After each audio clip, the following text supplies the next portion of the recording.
हरे कृष्ण दोस्तों, मैं हूं अनुज शर्मा।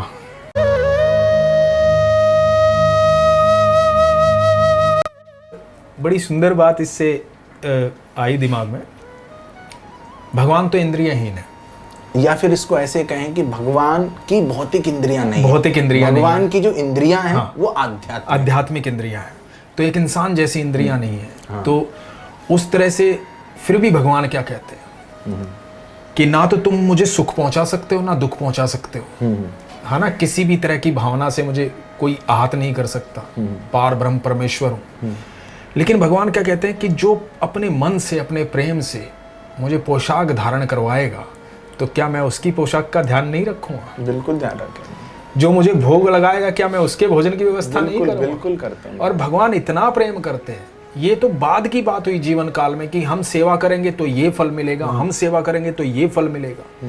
मैं तो उससे पहले की बात करता हूं, जब आप सेवा के योग्य भी नहीं थे जी, जब आप इस धरती पर आए थे। बिल्कुल। तो आपके आने से पहले आप धरती पर लैंड भी नहीं हुए, अभी आए भी नहीं है, माँ की गोद में आए भी नहीं है। आपके आने से पहले आपकी माँ के स्तनों में आपके हिस्से का दूध आ गया। क्या बात।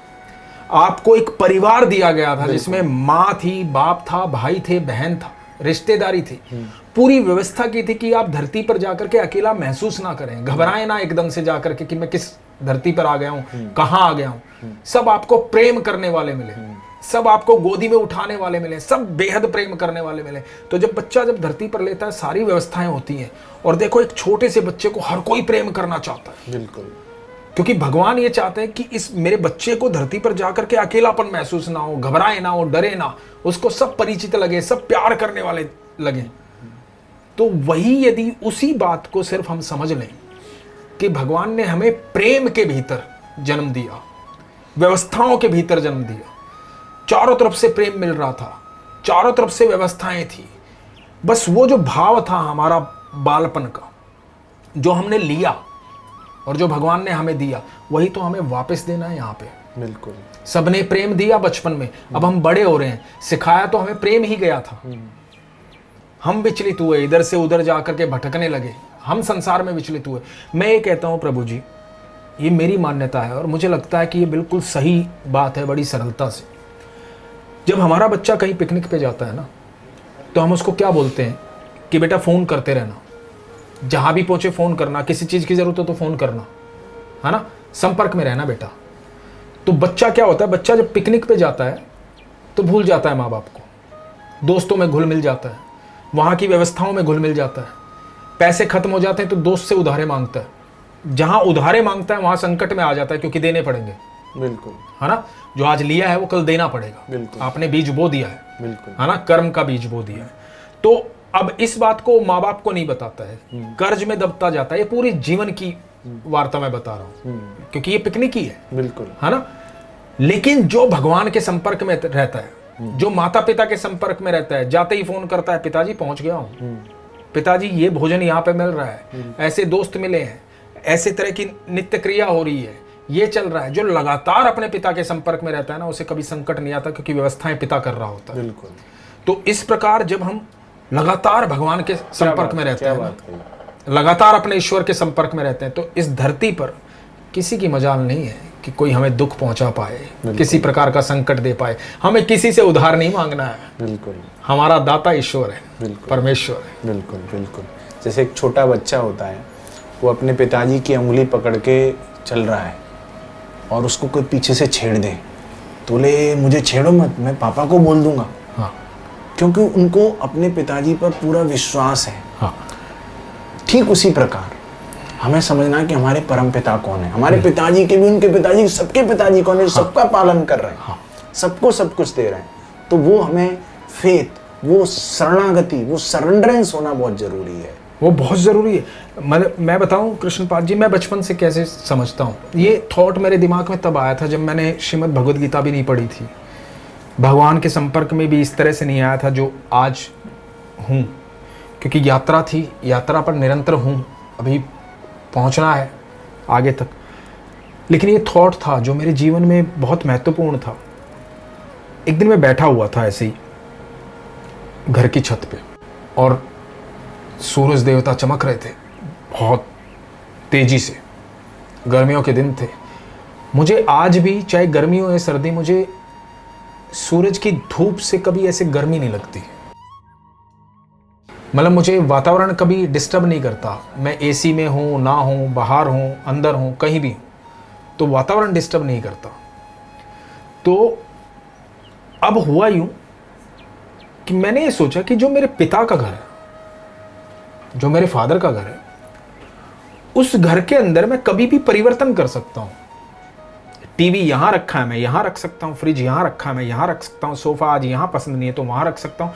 तो मुझे किसी से परमिशन लेने की ज़रूरत नहीं है। लेकिन यदि मैं अपने दोस्त के घर जाऊँगा, पड़ोसी के घर जाऊँगा और उसके घर टीवी गलत जगह रखा है, फ्रिज गलत जगह रखा है, सोफा गलत जगह रखा है, तो मुझे पहले तो ये संकोच होगा ये कहते वक्त कि आपका टीवी गलत जगह रखा है। बिल्कुल, है ना। और फिर सलाह दूंगा डर के कि यार ये टीवी आप इधर से उधर रख लीजिए। उसके बाद पता नहीं अगला माने ना माने, उस पर डिपेंड करता है कि वो मानेगा कि नहीं मानेगा। तो लेकिन मुझे संकोच होगा ये कहते वक्त, है ना। लेकिन अपने पिता के घर में संकोच नहीं होगा मुझे। बिल्कुल। क्यों नहीं होगा? क्योंकि वो जो दोस्त का घर था, पड़ोसी का घर था, उसने मैंने अपने पिता का घर समझा ही नहीं। बिल्कुल। क्योंकि वो मेरे पिता का घर नहीं था। पर ये घर जो है जिसमें मैं रहता हूं, ये मेरे पिता का घर है। जिस दिन मैंने ये मान लिया कि ये सारी सृष्टि मेरे पिता का घर है, अनंत ब्रह्मांड मेरे पिता का घर है, बिल्कुल, तो यहां जैसी व्यवस्था मैं चाहूंगा ना, वैसी व्यवस्था मेरे पिता कर देंगे। क्योंकि मेरा विश्वास होना चाहिए। बिल्कुल, बिल्कुल। मैं प्रभु से उतना प्रेम होना चाहिए, उतना विश्वास होना चाहिए कि मेरा पिता जो है ना, उसने सब कुछ बनाया है। तो यहां फिर कुछ ऐसा नहीं है जो असंभव है, क्योंकि मेरे पिता के शब्दकोश में असंभव शब्द नहीं है। बिल्कुल, सब कुछ संभव है। बिल्कुल। तो इसमें दो श्रेणी हो जाती हैं। पिता के दो प्रकार के बच्चे हैं। एक बच्चा जो है, हालांकि पालन पोषण तो उसका पिता ही कर रहे हैं, लेकिन वो पिता के जो आदेश हैं कि बेटा ऐसे करो, उनको वो मानने को तैयार नहीं, हालांकि पिता ही उसका पालन पोषण कर रहे हैं। तो फिर पिता उसके लिए, उसके जीवन के लिए कुछ रूल्स एंड रेगुलेशन बनाने का कोशिश करते हैं, भाई तू तभी तेरा जीवन चल पाएगा, तू इस तरह से चलेगा। लेकिन पिताजी का एक कोई पेट सन है जो पिताजी की हर बात को मानता है, पिताजी की सेवा करता है। तो इस दुनिया में दो प्रकार के लोग हैं। एक ऐसे लोग हैं जो भगवान की सत्ता पर पूर्ण विश्वास करते हैं, भगवान की भक्ति में लगे रहते हैं। दूसरे ऐसे भी लोग हैं जो उस पर सत्ता पर पूर्ण विश्वास नहीं करते। तो फिर उनके लिए भगवान ने कर्म का नियम बना दिया है कि अब भाई आप ऐसा करोगे तो ऐसा मिलेगा। मिल तो भगवान की कृपा से ही रहा है, लेकिन जो भक्त है वो इस कर्म के नियम से परे उठ जाता है, भगवान की भक्ति में लग जाता है। तो फिर उस भक्ति के लिए, उस भक्त को जो भी चाहिए भगवान की सेवा के लिए, वो भगवान सूनर और लेटर, आज नहीं तो कल, वो उसको उपलब्ध कराते हैं। कर्म से वो परे हो जाता है। लेकिन जो अपनी इच्छाओं को पूरा करना चाहता है, उसको भगवान पर विश्वास नहीं है, भरोसा नहीं है, तो उसके लिए भगवान ने एक सिस्टम बना दिया, भैया ये कर्म का नियम है, तुम ऐसा करोगे तो ऐसा मिलेगा, ऐसा करोगे तो ऐसा मिलेगा। और पूरे कर्मों को काट के मेरे पास आना चाहते हो तो भक्ति मार्ग को अपनाओ। जो भी तुम्हारे मन में मिसकॉन्सेप्शन है, उनके लिए भगवान ने बोल दिया। अर्जुन को अंत में क्या बोला? अर्जुन ने ये पूछा, वो पूछा, अंत में भगवान ने बोला सर्वधर्मान परित्यज्य। आपको जो भी सोचते हो, जो भी आपकी मिसकंसेप्शन, सबको त्याग दो। माम एकम शरणम व्रज, तुम मेरी शरण में आ जाओ। अहम त्वाम सर्व पापेभ्यो, मैं तुम्हारे सारे पापों को हर लूंगा। मोक्षयिष्यामि मा शुचा, डर लगेगा और सब कुछ छोड़ के भगवान की शरण में जाना है, डरो मत, मा शुचा, डरो मत। तो ये भगवान का एक फाइनल वो है कि तुम मुझे सरेंडर करो। और सरेंडर नहीं करोगे तो सरेंडर किसी और को करना पड़ेगा। हम किसी न किसी को अपने जीवन में सरेंडर्ड हैं। अपने मन को सरेंडर है, अपनी इंद्रियों को सरेंडर्ड है, अपने बॉस को सरेंडर्ड है, किसी न किसी चीज को हर क्षण आप सरेंडर्ड हैं, आप शरणागत हैं। अब इतनी चीजों को आप शरणागत हो चुके हैं, एक शरणागति आप भगवान कृष्ण के चरणों में लगा के देख लो कि भगवान आज से मैं आपको शरणागत हूँ। आपने जो गीता में कहा है, आपने जो भागवत में कहा है, उसको मैं पालन करूंगा, करने की कोशिश करूंगा, आपके शुद्ध भक्त की शरण लूंगा, उसके अनुसार जीने की कोशिश करूंगा। तो फिर हमारा जो लाइफ है वो सेट हो जाएगा कि कैसे जीना है, क्या जीवन का उद्देश्य है, सारी चीजें हमें मतलब पूरा क्लियर दिखेगा रास्ता कि कहाँ जाना है, कैसे जाना है, क्या करना है, सब कुछ दिखेगा। और यही तो उद्देश्य है मानव जीवन का। बिल्कुल बिल्कुल बिल्कुल सही बात है। अच्छा एक बात बताइए जी कृष्ण जी, एक सवाल बड़े लोगों के मन में आता है। जी जी।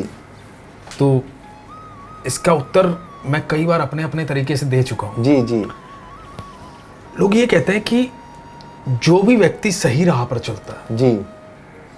अच्छा कार्य करता है, उसके हिस्से में दुख ज्यादा आते हैं, और जो बुरे कार्य करते हैं वो बड़े ऐशो आराम से रहते हैं। ऐसा क्यों होता है? तो देखिए क्या है कि आप मूवी देखने गए जी।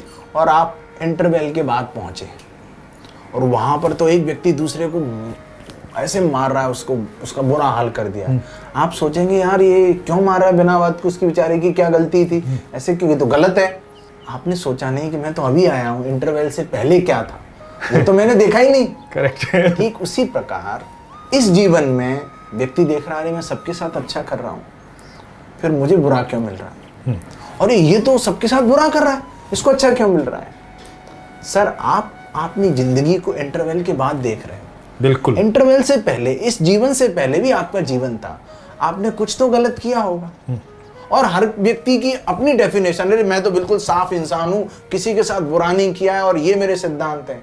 ये तो आपके मन का भ्रम है, जो आपको लगता है कि आप बिल्कुल अच्छे इंसान हैं। अच्छा इंसान क्या है, बुरा इंसान क्या है, ये आप जानो ना। भगवान कृष्ण गीता में क्या बोल रहे हैं, गीता को तो मानते हो ना। बिल्कुल। नहीं मानते हो तो फिर तो कुछ नहीं कर सकते। यदि गीता को मानते हो तो पहले जान तो लो कि सही इंसान क्या होता है, गलत इंसान क्या होता है, और आप कहाँ उसमें कितना फिट कर रहे हैं। तो ये पूरी पिक्चर को समझना पड़ेगा, जिसको कर्म का नियम बोलते हैं। और ये भगवान कृष्ण ने बोला है, हम नहीं बोल रहे हैं। भगवान कृष्ण पर, गीता पर आपको विश्वास है तो आप इसको समझिए, और यही एक कर्म का नियम है जो इन प्रश्नों के उत्तर दे सकता है।